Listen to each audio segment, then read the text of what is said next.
નમસ્તે વિદ્યાર્થી મિત્રો, સમર્પણ વિદ્યા મંદિરના વિડીયો લેક્ચરમાં હું આપ સૌ વિદ્યાર્થી મિત્રોનું હાર્દિક સ્વાગત કરું છું. આપણે આપણા લાસ્ટ લેક્ચરની અંદર ચેપ્ટર નંબર 8 જીવનનો એકમ કોષ વિશે વાત કરી રહ્યા હતા.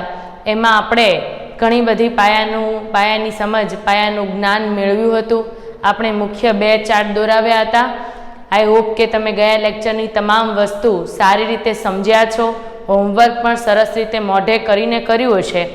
ઓકે, હવે આપણે આપણા ચેપ્ટરનો નેક્સ્ટ ટોપિક ચાલુ કરીએ છીએ, આદિ કોષ કેન્દ્રી કોષ. આપ જાણો છો એમ કોષના મુખ્ય 2 પ્રકાર પૈકી એક આદિ કોષ કેન્દ્રી કોષ, જેને પ્રોકેરિયોટિક સેલ પણ કહેવાય છે. અહીંયા આપણે સ્ક્રીન પર આદિ કોષ કેન્દ્રી કોષની આકૃતિ દોરી છે. શેની આકૃતિ છે? આદિ કોષ કેન્દ્રી કોષની. આપણે આદિ કોષ કેન્દ્રી કોષની અંદર જોવા મળતી તમામ રચનાઓને આજે સમજશું. આદિ કોષ કેન્દ્રી કોષ. ઓકે, સ્ક્રીન પર આપ આદિ કોષ કેન્દ્રી કોષની આકૃતિ જોઈ રહ્યા છો. એમાં આપણે એક પછી એક જોવા મળતી રચનાનું આકૃતિ આધારિત વર્ણન કરીએ તો તમે સમજતા જજો. આકૃતિમાં તમને કોષની સૌથી બહાર 3 આવરણ દેખાય છે. જુઓ, દેખાય છે 1, 2 અને 3. એ 3 આ કોષના રક્ષણાત્મક આવરણ છે, જેમાં સૌથી પહેલું અને સૌથી બહારનું આવરણ તમને દેખાય છે. તમને ટોટલ 1, 2 ને 3 આવરણ દેખાય છે. તેમાં જે સૌથી બહારનું આવરણ છે તેનું નામ છે કેપ્સ્યુલ. શું નામ છે? કેપ્સ્યુલ. આ કેપ્સ્યુલ નામનું આવરણ એ દરેક જીવાણુમાં હોતું નથી. તમે જાણો છો કે આદિકોષ કેન્દ્રી કોષ શેનામાં જોવા મળે? બેક્ટેરિયામાં. બેક્ટેરિયાનું જ બીજું નામ જીવાણુ. જીવાણુઓ આદિકોષ કેન્દ્રી કોષ ધરાવે.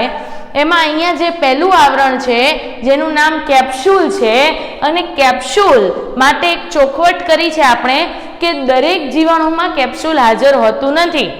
કેપ્સ્યુલ બન્યું શેનું હોય? ગ્લાયકોકેલિક્સનું. એ પણ યાદ રાખજો, ગ્લાયકોકેલિક્સની બનેલી રચના છે.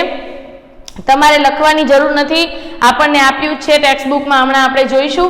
કેપ્સ્યુલ ગ્લાયકોકેલિક્સની બનેલી રચના છે. તો તમને પ્રશ્ન થાય કે મેડમ, જે બેક્ટેરિયાની અંદર કેપ્સ્યુલ ન હોય તેની અંદર શું આની સિવાયનું કંઈ બીજું આવરણ હોય? હા, એની સિવાયનું બીજું આવરણ હોય. એનું નામ છે શ્લેષ્મી સ્તર અથવા શ્લેષ્મી આવરણ, જે કેપ્સ્યુલ કરતાં પોચું હોય. કેપ્સ્યુલ મજબૂત અને જાડું આવરણ છે, જે દરેકમાં હોતું નથી. ત્યાર પછીની રચના છે એનું નામ છે કોષ દિવાલ. વનસ્પતિ કોષ ભણ્યા હતા આપણે ગઈકાલે. એમાં સૌથી બહાર કોષ દિવાલ હતી. આની અંદર સૌથી બહાર કેપ્સ્યુલ, પછી કોષ દિવાલ. બરાબર? એના પછી સૌથી અંદરનું અને કોષની એકદમ નજીક કોષને ઘેરતું જે આવરણ છે એ છે કોષ રસ્તર. એઝ ઇટ ઇઝ આપણે તમને વાત કરી હતી કે કોષ રસ્તર તમામ કોષમાં જોવા મળે, ચાહે આદિકોષ કેન્દ્રી કોષ હોય કે સુકોષ કેન્દ્રી કોષ હોય. ક્લિયર છે? તો કોષ રસ્તર અહીંયા આપણે જોઈ શકીએ છીએ.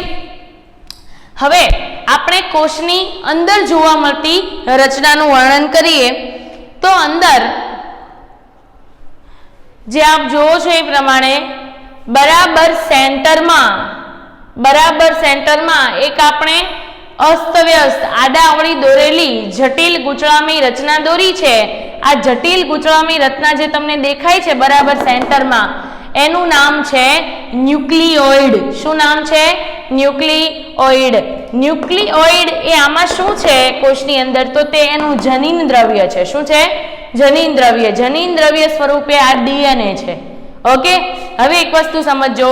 ગઈકાલે આપણે સુકોષ કેન્દ્રી અને આદિકોષ કેન્દ્રીની વ્યાખ્યા સમજ્યા હતા. એ વ્યાખ્યામાં મેં તમને કહ્યું હતું કે જે કોષના કોષ કેન્દ્રની ફરતે પટલ આવેલું હોય તો સુકોષ કેન્દ્રી કોષ, ને જે કોષના કોષ કેન્દ્રની ફરતે પટલની ગેરહાજરી હોય તે આદિકોષ કેન્દ્રી કોષ. એટલે આપણે તમને કીધું હતું કે સુકોષ કેન્દ્રી કોષ એટલે કંઈક આવો હશે. કોષ કેન્દ્રની ફરતે પટલ છે એટલે ખબર પડે છે કે કોષમાં અહીંયા કોષ કેન્દ્ર આવેલું છે.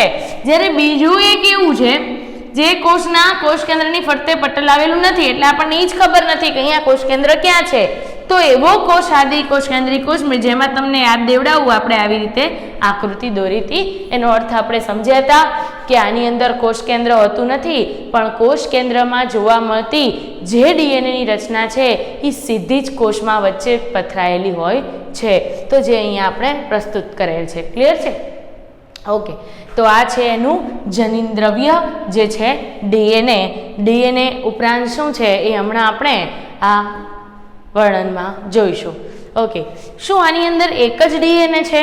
ના, બેક્ટેરિયાના કોષમાં આદિકોષ કેન્દ્રીયોની અંદર વધારાનું બીજું ડીએનએ પણ હોય છે. જો તમને અહીંયા બાજુમાં આપણે એક નાનું ગોળાકાર ડીએનએ દોર્યું છે ને, વલયાકાર ડીએનએ. આ ડીએનએ એનું નામ છે પ્લાઝમિડ. શું નામ છે? પ્લાઝમિડ. પ્લાઝમિડ એ મુખ્ય ડીએનએ કરતાં વધારાનું ડીએનએ, એટલે એને કયું ડીએનએ કહ્યું? Extra DNA. આ મૂળ ડીએનએ છે, મુખ્ય ડીએનએ, આ વધારાનું ડીએનએ હોવાથી એક્સ્ટ્રા ડીએનએ. માટે એક્સ્ટ્રા ડીએનએને ઘણીવાર ઈ ડીએનએ પણ બોલાય છે. કયું ડીએનએ? ઈ ડીએનએ. ક્લિયર છે?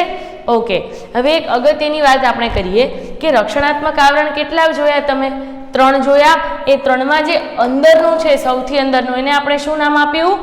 કોષરસ્તર. હવે તમે જુઓ તો કોષરસ્તર સરખું એકદમ આમ રાઉન્ડમાં છે, એકદમ સળંગ છે. કોષરસ્તર એનું એકદમ સળંગ છે? ના, અહીંયાથી સહેજ વળી ગયેલું છે. જો તમને દેખાય છે વળેલો પ્રદેશ, આ કોષરસ્તરની હું લાઈન કરું છું. આ કોષરસ્તર છે એ કન્ટિન્યુ છે? ના, કન્ટિન્યુ નથી, પણ વચ્ચે જે બ્રેક પડી ગઈ છે એની આપણે વાત કરીએ છીએ. તો અહીંયાથી તે સહેજ વળેલું છે. કઈ બાજુ વળ્યું છે? અંદરની કે બહારની? અંદરની. માટે વલન. વલન એટલે વળવું. વલન કેવું? અંતરવલન. કેવું? અંતરવલન. ક્લિયર છે? તો કે અહીંયા ઈ કન્ટિન્યુ આવતા આવતા અંદરની તરફ વળી જાય છે, અંતરવલન દર્શાવે છે. ની અંતરવલનની કોષરસ પટલથી વિસ્તૃત રચના. આ કોની વિસ્તૃત રચના થઈ? કોષ દિવાલની? ના. કેપ્સ્યુલની? ના. તો કોની થઈ? કોષરસ પટલની અંદરની તરફની વિસ્તૃત રચના. એ વિસ્તૃત રચનાને શું કહેવાય? મેસોજોમ. શું કહીએ? મેસોજોમ. દેખાય છે સ્ક્રીન પર? ઓકે, નામ યાદ રાખજો, મેસોજોમ. રિબોઝોમ નહીં કરી નાખતા. રિબોઝોમ એ અલગ ને મેસોજોમ એ અલગ. ક્લિયર? તો કે મેસોજોમ. ઓકે, જે શેનું વિસ્તૃતીકરણ છે? કોષરસ પટલનું. અંતરવલન છે કે બહિર્વલન? અંતરવલન. ઓકે, મેસોજોમના આ કોષ માટે ઘણા બધા કાર્યો છે. ટોટલ 6 કાર્યો છે. એ આપણે ટેક્સ્ટબુકના વર્ણનમાં લઈશું સાથે સાથે, ત્યારે તમને સમજાવશું. ઓકે, ઓકે, કોષની અંદર જોવા મળતી બીજી રચનાની વાત કરીએ તો અહીંયા તમને ક્યાંક ક્યાંક ચોરસ દેખાય છે. જો દેખાય છે ચોરસ, એ ચોરસ શું છે? ચોરસનું નામ નિર્દેશન અહીં કરેલ છે. ખોરાકનો સંગ્રહ કરતી કણિકા માટે ખોરાક સંગ્રહી કણિકા. ક્યાંક ક્યાંક તમને ગોળ દેખાય છે. જો દેખાય છે ગોળ, એ ગોળ શું છે? ગોળ છે એ પ્રકાશ સંશ્લેષી કણિકા છે. શું છે? પ્રકાશ સંશ્લેષી કણિકા. ઓકે, એની સિવાયના તમને એક બીજા એવા ગોળ દેખાય છે જે એકદમ ઘાટા છે, એકદમ આવા છે.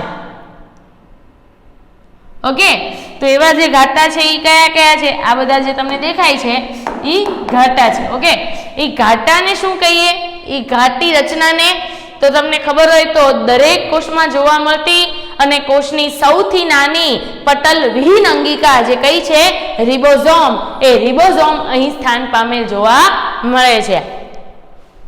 ઓકે, નેક્સ્ટ તમે જો કોઈ પણ કોષ હોય, કોષમાં બધે શું પથરાયેલો હોય? સમગ્ર જગ્યાએ એનો શું પથરાયેલો હોય? કોષરસ. માટે અહીંયા જ્યાં બધે જે ભરેલો છે, જે તમને જ્યાં જ્યાં ડોટ દેખાય છે, એ બધો શું ભર્યો છે? કોષનો કોષરસ. જેલી જેવું કોષનું પ્રવાહી. ક્લિયર? હવે આપણે વાત કરીએ બેક્ટેરિયાનો કોષ. બેક્ટેરિયા તો એક કોષી પણ હોય, તો એક કોષી કોષ ધરાવતા બેક્ટેરિયા કઈ રીતે સ્થાન બદલે છે, કઈ રીતે હલનચલન અને પ્રચલન કરે છે, તો એને પણ એના ઉપાંગો હોય તો ઉપાંગોમાં કઈ રચના આવશે? કશા અને પીલી અને ફીંબરી. પીલી અને ફીંબરી જુઓ તમે, કોષની અંદરથી બહાર તરફ નીકળતી લાંબી પાતળી તંતુમય રચના છે જે પ્રોટીનની બનેલી હોય. મિત્રો શેની બનેલી હોય? પ્રોટીન. અને પ્રોટીનનું નામ પણ યાદ રાખજો, tubulin protein. Tubulin protein. Clear? તો પીલી અને ફીંબરીની મદદથી તે શરીરમાં, આપણા શરીરમાં જો બેક્ટેરિયા પ્રવેશ કરે તો આપણા શરીરની પેશીઓ સાથે ચોંટવામાં મદદરૂપ થાય. ઉપરાંત તે જ્યારે પાણીના વહેણમાં પાણીની અંદર વહેતા હોય ત્યારે પાણીના મોટા પથ્થરો સાથે ચોંટવામાં પણ એને પીલી અને ફીમરી મદદરૂપ થાય. કશાનું કાર્ય સાંભળજો. કશાની મદદથી બેક્ટેરિયા ચોખ્ખું પ્રચલન કરે છે. પ્રચલન એટલે શું? સ્થાન ફેર કરવું. હું અહીંયા છું, અહીંયા આવી જાઉં તો મેં આટલેથી આટલું શું કર્યું? પ્રચલન કર્યું, સ્થાન ફેર કર્યું. તો પ્રચલનની પ્રક્રિયા માટે મારે શેનો ઉપયોગ કરવો પડ્યો? પગનો. એમ બેક્ટેરિયાને પ્રચલન કરવું હોય ત્યારે તે કશાનો ઉપયોગ કરશે. યાદ રાખજો વિદ્યાર્થી મિત્રો, શેનો ઉપયોગ કરશે? કશાનો. શુદ્ધ પ્રચલન માટે કરશે, જ્યારે પીલી અને ફીમરીનો આધાર સાથે ચોંટવા માટે કરશે. ક્લિયર? ઓકે, તો તમે સમજ્યા બરોબર ધ્યાનપૂર્વક આ સમગ્ર આદિકોષ કેન્દ્રીય કોષની આકૃતિ અને તેનું નામ નિર્દેશન. ઓકે, આના ઉપરથી આપણે કેટલાક વિસ્તારો ડિફાઇન કરીએ કોષના. રક્ષણાત્મક આવરણ કયા, કોષરસીય વિસ્તાર કયા, જનીનદ્રવ્યો કયા અને ઉપાંગો કયા? આદિકોષ કેન્દ્રીયોના જ છે. તો રક્ષણાત્મક આવરણમાં ગઈકાલે આપણે ચાર્ટ ભણ્યા, તમને આઈડિયા આવી જશે. કેપ્સ્યુલ, કોષ દિવાલ ને કોષરસ સ્તર, કોષરસ પટલ, કોષના ફરતે આવેલા જેટલા આવરણ હોય તેને તેના રક્ષણાત્મક આવરણ કહેવાય. કોષની અંદર જોવા મળતો પ્રદેશ એટલે કોષરસીય વિસ્તાર. કોષરસીય વિસ્તાર ક્યાં હોય? કોષની અંદર હોય. રક્ષણાત્મક આવરણ ક્યાં હોય? કોષની ફરતે હોય, બહાર હોય. તો કોષરસીય વિસ્તાર અંદર જોવા મળતો તો કે મેસોઝોમ ક્યાં તરે છે? આ મેસોઝોમની પાંખડીઓ છે એ ક્યાં તરે છે? કોષરસમાં તરે છે. તો કે મેસોઝોમ, પછી રિબોઝોમ, પછી પ્રકાશ સંશ્લેષી કણિકા અને ખોરાક સંગ્રહી કણિકા. ચારે ચાર રચના જે કોષરસમાં જોવા મળે એ કોષરસીય વિસ્તારનું સર્જન કરે. આ બધી તમને એમ થાય આ ક્યાં છે? જનીનદ્રવ્ય. કોષરસમાં છે, પણ એ જનીન દ્રવ્ય હોવાથી આપણે અલગ સમજીએ. જનીન દ્રવ્યમાં કોણ આવશે? તો કે ન્યુક્લિયોટાઇડ, ઉપરાંત એક રહી ગયું પ્લાઝમિડ. કયું આવશે? પ્લાઝમિડ, જેને ઈડીએનએ પણ બોલાય અથવા એક્સ્ટ્રા ડીએનએ પણ બોલાય. તો કે ન્યુક્લિઓઇડ. તમે એમ કહો મેડમ અત્યાર સુધી ન્યુક્લિયોટાઇડ સાંભળ્યું, ન્યુક્લિયોસાઇડ સાંભળ્યું, ન્યુક્લિક એસિડ સાંભળ્યું, પણ આ નવું લાગે છે મેડમ, ન્યુક્લિઓઇડ.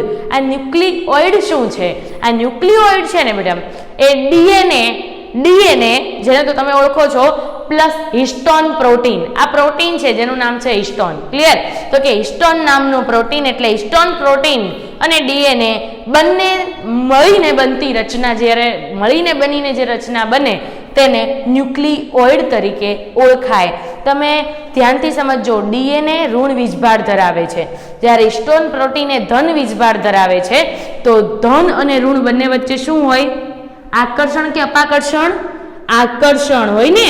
આકર્ષણ હોવાથી બંને ચુસ્ત રીતે જોડાઈ જાય છે અને બેક્ટેરિયાના કોષમાં ન્યુક્લિઓઇડની રચના કરે છે. ઓકે, તો તમને ફાવશે આદિકોષ કેન્દ્રીય કોષ?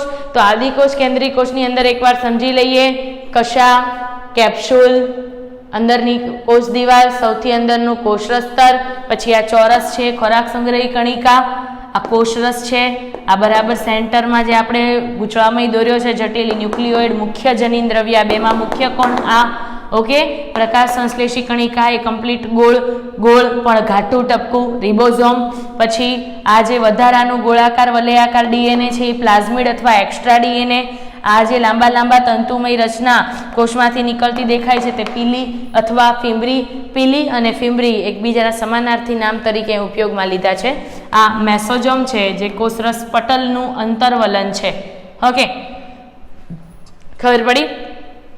તો આ જે તમારી સ્ક્રીન સમક્ષ છે એ શેની આકૃતિ છે? આદિકોષ કેન્દ્રીય કોષની. હવે આપણે ટેક્સ્ટબુક આધારિત વર્ણન પર આવીએ.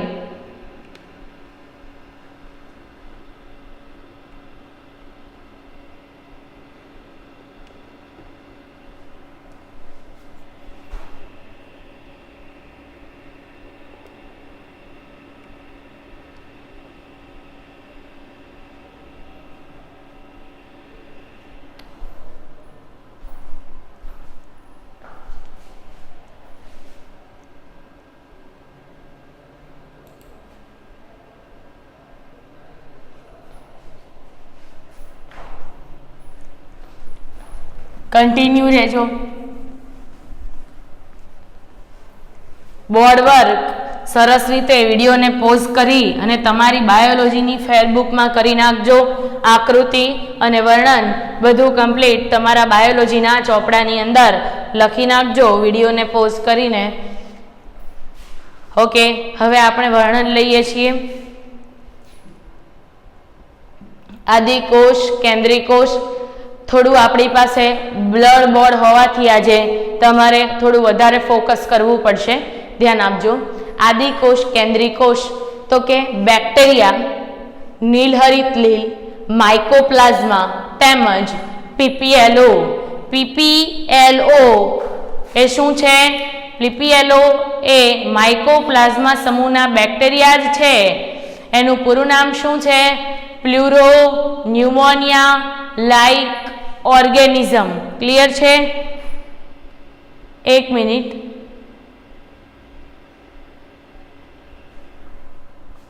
આકૃતિ આવે એ રીતે આપણે સેટ કરી લઈએ, જેથી કરીને તમને આકૃતિ સાથે હોવાથી વધારે જલ્દી બધી વસ્તુ ક્લિયર થાય અને સમજાઈ જાય. ઓકે, તો કે બેક્ટેરિયા, નીલહરિત લીલ. આ નીલહરિત લીલને ઓળખો છો ને તમે? નીલહરિત લીલ એ યાદ રાખજો, અહીંયા લખું છું. નીલહરિત લીલને સાયનોબેક્ટેરિયા ઉપરાંત પ્રકાશ સંશ્લેષી બેક્ટેરિયા અથવા જીવાણુ અને નીલહરિત લીલનું જ બીજું નામ BGA પણ છે. યાદ રાખજો, આ એક નામના અન્ય 4 નામો MCQમાં આપણને ગમે તે નામ આપ્યું હોય આપણને ખબર હોવી જોઈએ. નીલહરિત લીલનું બીજું નામ છે BGA. BGA નું પૂરું નામ બ્લુ ગ્રીન આલ્ગી. શું થશે? Blue green algae. નીલ એટલે બ્લુ, બરાબર. હરિત એટલે લીલું એટલે ગ્રીન અને આલ્ગી એટલે લીલ. ક્લિયર છે? પછી સાયનોબેક્ટેરિયા. નીલહરિત લીલનું જ બીજું નામ છે સાયનોબેક્ટેરિયા. અને સાયનોબેક્ટેરિયા એ પ્રકાશ સંશ્લેષણથી પોતાનો ખોરાક જાતે બનાવતા હોવાથી, સ્વયંપોષી હોવાથી તેને પ્રકાશ સંશ્લેષી જીવાણુ અથવા પ્રકાશ સંશ્લેષી બેક્ટેરિયા પણ કહેવાય છે. સમજ્યા?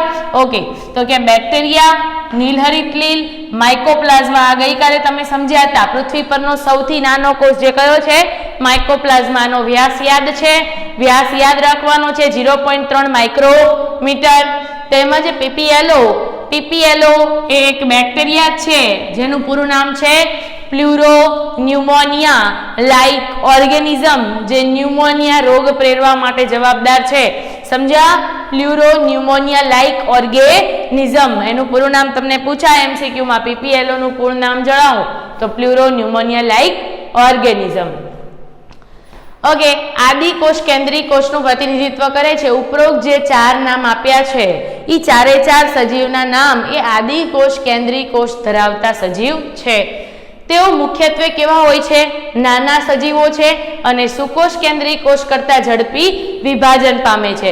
સુકોષ કેન્દ્રીકોષ કરતા આદિકોષ કેન્દ્રીકોષ ધરાવતા સજીવોમાં કોષ વિભાજનની પ્રક્રિયા, કઈ પ્રક્રિયા? કોષ વિભાજનની પ્રક્રિયા ખૂબ ઝડપી થાય છે. કોષ વિભાજન એટલે શું? 1 માંથી 2 કોષ બનવા, 2 માંથી 4 કોષ બનવા, 4 માંથી 8 કોષ બનવા. ક્લિયર છે? આવી રીતે જે વિભાજનની પ્રક્રિયા છે એ સુકોષ કેન્દ્રીકોષ કરતા કેવી હોય છે? ઝડપી હોય છે. તે કદ અને આકારમાં ઘણી બધી વિવિધતા ધરાવે છે. તેઓ કદ અને આકારમાં પણ ઘણી બધી વિવિધતા ધરાવે છે. તેઓ એક સરખા કદ ને આકારના હોતા નથી. ગઈકાલે આપણે બેક્ટેરિયાના કદ માટે વાત કરી હતી, જે કેટલાથી કેટલા સુધીનું હોય? 3 થી 5 માઇક્રોમીટર. એટલે એમ પણ કહી શકાય 1 થી 5 માઇક્રોમીટરમાં ગમે ત્યાં બદલાય. ક્લિયર? તો કે આ રીતે તેના કદ આકારમાં વિભિન્નતા જોવા મળે છે. બેક્ટેરિયાના આકાર કયા કયા હોય? તો બેક્ટેરિયાના મુખ્ય કેટલા આકાર છે? યાદ રાખજો, 4 આકાર છે. મુખ્ય 4 આકાર જેવા કે બેસિલસ, કોક્સ, વિબ્રિયો અને સ્પિરિલિયમ ઓર સ્પાઇરિલિયમ. ક્લિયર? બેસિલસ એટલે દંડાકાર, જેને દંડાણુ પણ કહેવાય.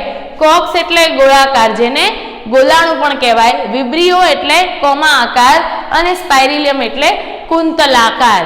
ક્લિયર? અથવા તો સર્પાકાર, અથવા આને પૂછાય ઘણીવાર MCQમાં કુંતલાકાર. ક્લિયર? તો કે હવે આપણે 4 આકાર તમારા સ્ક્રીન પર દોરી નાખીએ. તમે પણ તમારા બાયોલોજીના ચોપડામાં દોરી નાખજો. બેસિલસ એટલે કે દંડાકાર, દંડાઉ નથી લખતા, દંડાકાર. કોક્સ ગોળાકાર વિબ્રિયો કોમાકાર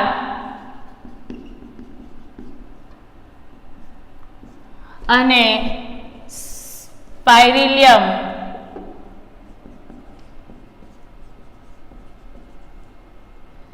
એ કુંતલાકાર. સર્પાકારને કુંતલાકાર પણ કહેવાય. આકૃતિ દોરી નાખજો.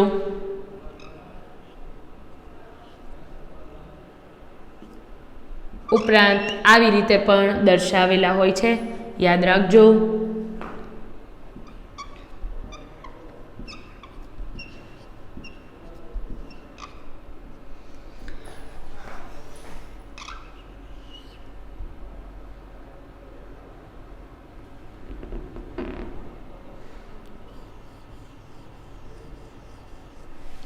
ઓકે, સ્ક્રીન પર તમને 4 બેક્ટેરિયાના આકાર દોર્યા છે. તો કે દંડાકાર, આ બંને પ્રકારના દંડાકાર કહેવાશે. કોક્સ ગોળાકાર, વિબ્રિયો કોમા આકાર અને સ્પાઇરિલિયમ કુંતલ આકારના આવા વિવિધ આકારના બેક્ટેરિયાઓ જોવા મળે છે. નેક્સ્ટ, આદિકોષ કેન્દ્રીકોષનું મૂળભૂત સંગઠન. તેઓના કાર્ય અને આકાર વિભિન્ન હોવા છતાં આદિકોષ કેન્દ્રીકોષનું મૂળભૂત સંગઠન, સંગઠન એટલે બંધારણ, સંગઠન એટલે બંધારણ, તેઓના કાર્ય અને આકાર વિભિન્ન હોવા છતાં એક સમાન હોય છે. એટલે શું કીધું આપણને? બેક્ટેરિયાની અંદરની તમામ રચના તો આવી જ હોય, ભલે તેનો આકાર કે કદ, એનું આકાર અને કદ અલગ અલગ હોય. આકાર અને કદ એટલે કે સાઈઝમાં અને આકારની બાબતે ભલે વિભિન્નતા હોય, પણ કોષની અંદરની રચના તો સેમ આવી જ હોય. અહીંયા જે આપણે સ્ક્રીન પર દોર્યો છે એ કયો આદિકોષ કેન્દ્રીકોષ છે? લાક્ષણિક છે. ઓકે, લાક્ષણિક એટલે પરિપૂર્ણ, બધી રચનાથી સંપૂર્ણ પરિપૂર્ણ. ઓકે, એક વસ્તુ ખાસ કહી દઉં, તમે સાથે સાથે સ્ક્રીન પર જે મહત્વની અગત્યની માહિતી લખાય એ ખાસ લખતા રહેજો, બધી નોટ કરી લેજો. વિડીયો પોઝ કરીને લખી નાખજો, પછી વિડીયોને આગળ કન્ટિન્યુ જોજો. ઓકે, હવે આપણે આદિકોષ કેન્દ્રીકોષનું વર્ણન લઈએ.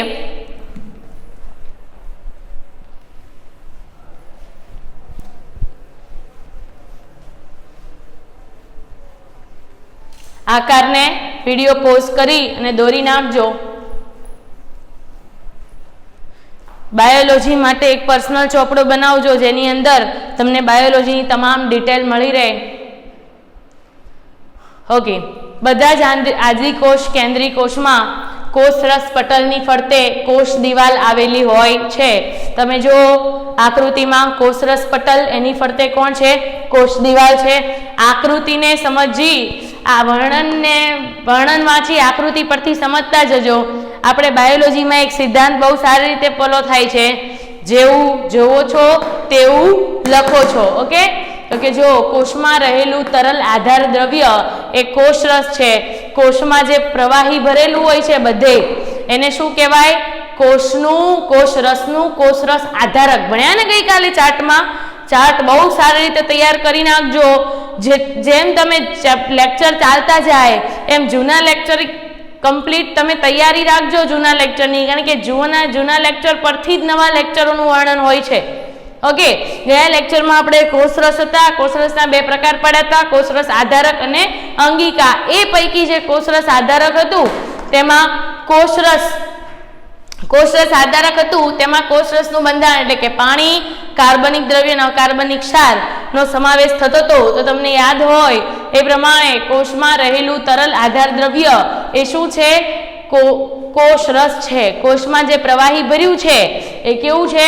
તરલ છે. તરલ આધારક દ્રવ્ય કોષનું એટલે કે કોષરસ આધારક દ્રવ્ય તે કોષરસ છે. તેઓમાં સ્પષ્ટ કોષ કેન્દ્રનો અભાવ હોય છે. જો તમે આકૃતિમાં નજર કરતા જજો, છે કે કોષ કેન્દ્ર? નથી. ઓકે, આનુવંશિક દ્રવ્ય મુખ્યત્વે અનાવૃત એટલે કે કોષ કેન્દ્ર પટલથી આવૃત હોતું નથી. આમાં કોષ કેન્દ્ર જ નથી તો કોષ કેન્દ્રની ફરતે પટલ ક્યાં છે એવી કંઈ તો વાત કરવાની આવી નહીં. એટલે અહીંયા જે જનીન દ્રવ્ય છે, ડીએનએ છે, એ કોઈ પણ પ્રકારના કોષ કેન્દ્ર પટલથી આવૃત હોતું નથી. માટે આવૃત ન હોય તો તેને શું કહેવાય? અનાવૃત કહેવાય. અમારો હાથ છે, કોથળીથી ઢાંકી દઉં તો એ કેવો થઈ જાય? આવૃત. બરાબર, પણ કોથળી લઈ લઉં તો હવે એ કેવો થઈ ગયો? અનાવૃત છે. ઓકે, તેના ઉપરથી અનાવૃત એટલે કે કોષ કેન્દ્ર પટલથી આવૃત થતું નથી. ઘણા બધા બેક્ટેરિયામાં આનુવંશિક ડીએનએ ઉપરાંત એક બીજું વધારાનું આનુવંશિક ડીએનએ ઉપરાંત વધારાનું નાનું વલયાકાર ડીએનએ પણ જોવા મળે, જેને પ્લાઝમિડ કહે છે. પ્લાઝમિડની વ્યાખ્યા પૂછાય છે. પ્લાઝમિડ એટલે શું? તો તમારે ક્યાંથી લખવાનું ચાલુ કરવાનું? અહીંયાથી. ઘણા બધા બેક્ટેરિયામાં આનુવંશિક ડીએનએ ઉપરાંત વધારાનું એક નાનું વલયાકાર ડીએનએ જોવા મળે છે, જેને પ્લાઝમિડ કહે છે. ઓકે, આટલીથી આટલે સુધી એની વ્યાખ્યા છે. વ્યાખ્યા મોઢે કરજો, પણ અહીંયા આપણને જે આપ્યું છે એ જોઈએ તો કે આનુવંશિક ડીએનએ, જેના માટે કૌંસમાં શું લખ્યું? એકલ રંગસૂત્ર. હવે યાદ રાખજો, બેક્ટેરિયા કેટલા રંગસૂત્ર ધરાવે? એક જ રંગસૂત્ર. એમાં રંગસૂત્રની સંખ્યા કેટલી હોય? એક જ હોય. આ પણ એમસીક્યુમાં યાદ રાખજો તો કે એકલ રંગસૂત્ર અથવા વલયાકાર ડીએનએ જે બરાબર સેન્ટરમાં પથરાયેલું છે યા બરાબર, એક રંગસૂત્રમાં રહેલું વલયાકાર ડીએનએ જે માત્ર એક જ રંગસૂત્ર ધરાવે, તો કે વધારાનું નાનું એની ઉપરાંત આનુવંશિક ડીએનએ એટલે કે આનુવંશિક ડીએનએ તે કેવું ડીએનએ હોય? મુખ્ય ડીએનએ હોય. આના ઉપરાંત બીજું વધારાનું નાનું વલયાકાર ડીએનએ, જો અહીંયા સાઈડમાં, તેને શું કહીએ? પ્લાઝમિડ કહીશું. આ પ્લાઝમિડ ડીએનએ બેક્ટેરિયામાં કેટલાક વિશિષ્ટ બાહ્ય સ્વરૂપીય લક્ષણોનું પ્રદર્શન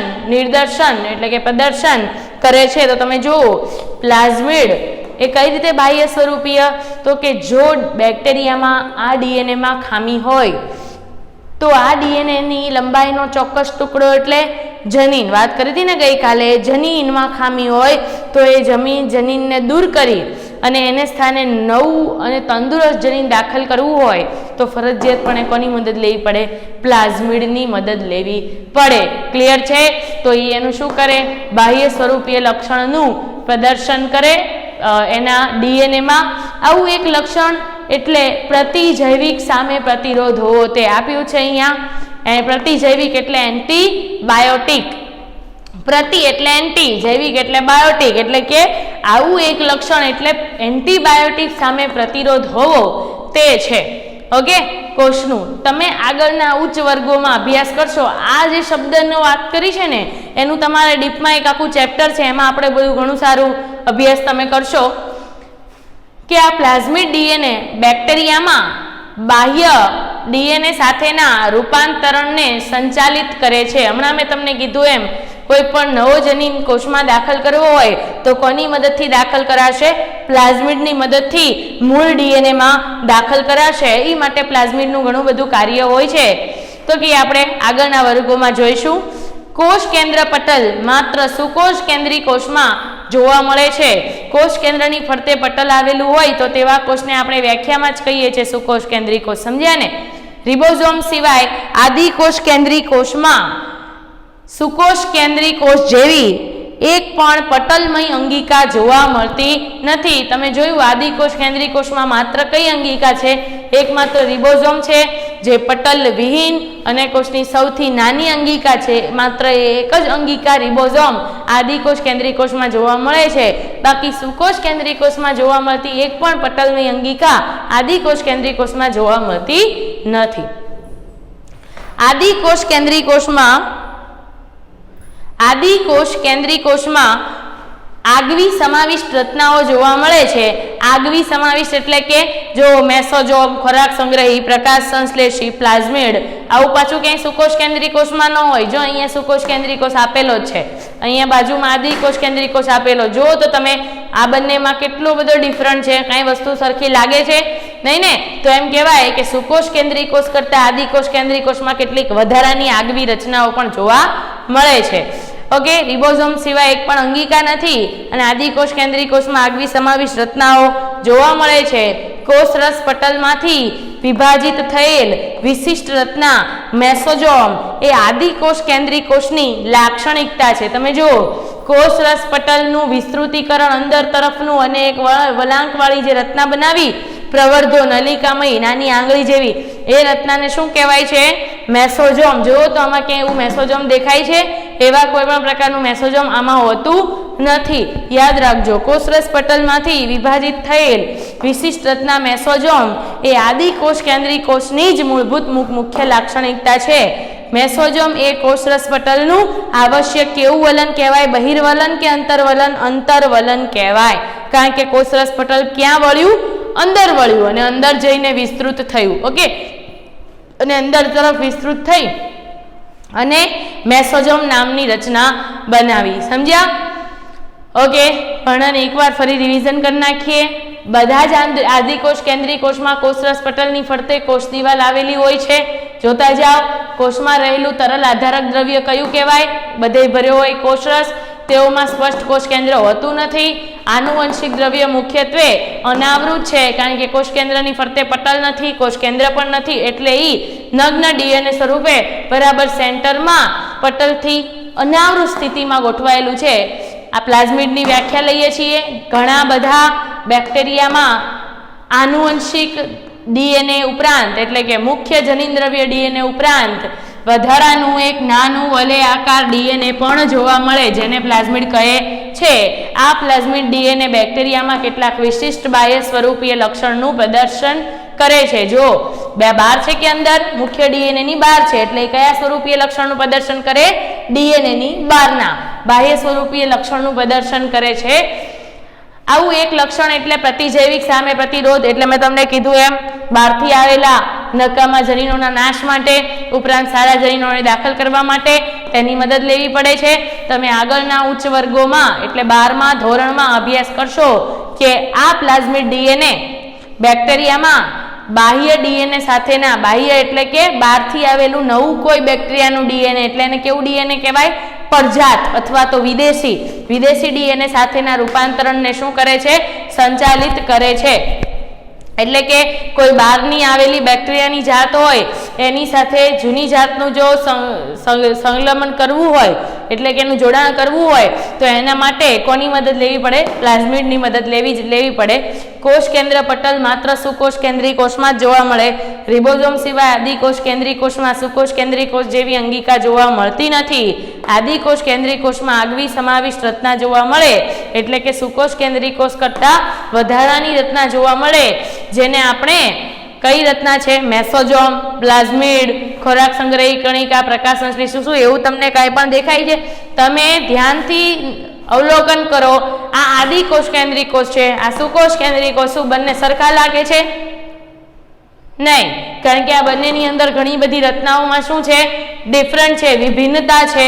તો કે અહીંયા કોષરસ પટલમાંથી વિભાજિત થયેલ વિશિષ્ટ રચના મેસોજોમ જોવા મળે છે, અને મેસોજોમ એ આદિકોષ કેન્દ્રીય કોષની આગવી લાક્ષણિકતા છે.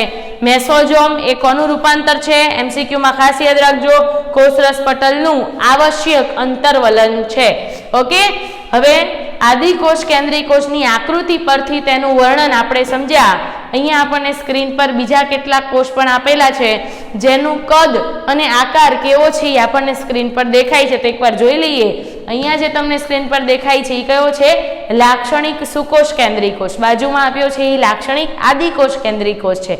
એની સાઇઝ કેટલી હોય? એનું કદ મોટું હોય બધા કોષથી. કેટલું મોટું? 10 થી 20 માઇક્રોમીટર. એટલે કે આપણા શરીરના જે કોષ છે એ સુકોષ કેન્દ્રીય કોષ છે, તેનું કદ કેટલું? 10 થી 20 માઇક્રોમીટર એની સાઇઝ છે. ઓકે, આમાં તમે જુઓ બરાબર સેન્ટરમાં કોષ કેન્દ્ર છે, એની ફરતે પટલ છે ને, અને આ પટલમાં પડતા છિદ્રો. તો બાહ્ય કોષ કેન્દ્ર પટલ છિદ્ર ભણ્યા ને તમે કાલે. આ બરાબર સેન્ટરમાં શું છે? કોષ કેન્દ્રિકા. ઓકે, અને અહીંયા બધું એનું જનીન દ્રવ્ય આ રીતે પછી ગોઠવાયેલું હશે, ડીએનએની રંગસૂત્ર પરની ગોઠવણી. ઓકે, હા, અંતઃકોષરસ જાળ છે. જો આ બધી નીકળે છે અંતઃકોષરસ જાળ છે. આ ગોલ્ગી ગાય છે. ગોલ્ગી ગાયમાંથી સ્ત્રાવ પામતી પુટિકા એટલે કે આ લાઇસોઝોમ છે. આ રિબોઝોમ છે. જો ઘાટા ટપકા દેખાય છે એ રિબોઝોમ છે. આ કણાભ સૂત્ર છે, આ પણ કણાભ સૂત્ર છે, ને આ પણ કણાભ સૂત્ર છે. ઓકે, અને અહીંયા બધે શું ભર્યો હોય? કોષ રસ ભર્યો હોય. ફાવશે? ખબર પડી? ઓકે, લાક્ષણિક બેક્ટેરિયા. અહીંયા આપણને બેક્ટેરિયા આપ્યા છે, બેક્ટેરિયાનો કોષ નહીં પણ બેક્ટેરિયા જ આપ્યા છે. અને બેક્ટેરિયામાંથી આ જુઓ એ લાંબી લાંબી કશા નીકળી છે. આ છે ને એની કશાઓ છે, બરાબર. માટે આ બેક્ટેરિયા અને કશા આમાં એક જ સંખ્યા છે, કશાની. આ બેક્ટેરિયાને વધારે છે એટલે આ કેવી કહેવાય? બહુ કશાધારી બેક્ટેરિયા કહેવાય. આને કેવા કહેવાય? આપણે આકૃતિ દોરી અને એક કશાધારી બેક્ટેરિયા કહેવાય, જેનું અહીંયા કદ કેટલું છે? 1 થી 2 માઇક્રોમીટર. એટલે કે એનું 3 થી 5 માઇક્રોમીટર જેટલી બેક્ટેરિયાનું સાઇઝ હોય એવું કાલે આપણે ભણ્યા હતા. પણ કેટલાકની 2 હોય, કેટલાકની 3 હોય, જરૂરી નહીં બધાની 5 જ હોય. ઓકે, 1 થી 2 માઇક્રોમીટરના અહીંયા લાક્ષણિક બેક્ટેરિયા એક આપ્યા છે. ત્યારબાદ હમણાં તમને કીધું PP એલોબેક્ટેરિયા આદિકોષ કેન્દ્રીય કોષ સજીવ છે તો કે આવા ઝીણા ઝીણા હોય. ઓકે, એનો વ્યાસ પણ સૌથી નાનો એટલે લગભગ 0.1 માઇક્રોમીટર. ગઈકાલે આપણે ભણ્યા કે માઇકોપ્લાઝમા એ પૃથ્વી પર સૌથી નાનું સજીવ છે જેનો વ્યાસ 0.3 માઇક્રોમીટર છે. યાદ છે ને તમને? તો આ તો 0.3 કરતાંય નાનું નહીં, 0.1 માઇક્રોમીટર તો આનાથી પણ નાનું. પણ એક યાદ રાખજો કે પીપીએલઓ એ માઇકોપ્લાઝમા સમુદાયનું જ પ્રાણી છે, માઇકોપ્લાઝમા સમુદાયનું જ સજીવ છે. ઓકે, પણ આ સૌથી નાની સાઇઝ હોવાથી એની લાક્ષણિક સાઇઝ કેટલી સ્વીકારાયેલ છે પૃથ્વી પરના સૌથી નાના સજીવની? 0.3 માઇક્રોમીટર. જે તો કોની છે? માઇકોપ્લાઝમાની છે. એટલે આપણને જેમ ચોપડી કે એમ જ એક્ઝામમાં યાદ રાખવાનું, વધારાનું આપણે લખવાનું નથી. એક્ઝામમાં આપ્યું હોય, માઇકોપ્લાઝમા આપ્યું હોય તો આપણે કયું પસંદ કરવાનું? માઇકોપ્લાઝમા જ પસંદ કરવાનું. તમને ખબર છે બેક્ટેરિયાથી પણ નાના હોય તેને શું કહેવાય? વાયરસ કહેવાય. જે બેક્ટેરિયાથી પણ સૂક્ષ્મ હોય તો કે કેટલા? એકદમ સૂક્ષ્મ 0.02 થી 0.2 માઇક્રોમીટર વ્યાસ ધરાવે. ઓકે, અને વાયરસથી પણ નાના હોય વિરોઇડ્સ, વિરોઇડ્સથી પણ નાના હોય પ્રિયોન્સ. સમજ્યા તમે? ઓકે, તો અહીંયા આ રીતે આપણને વિવિધ કોષનું કદ, આકાર ને રચનાની થોડીક વાત અહીંયા આપણને સ્ક્રીન પર આકૃતિ દ્વારા કરી છે. તો આ બધી વસ્તુને ધ્યાનથી એકવાર વાંચી લ્યો, સમજી લ્યો અને તમામ પ્રકારનું બોર્ડવર્ક તમારી ફેરબુકમાં કરી નાખો. ઓકે.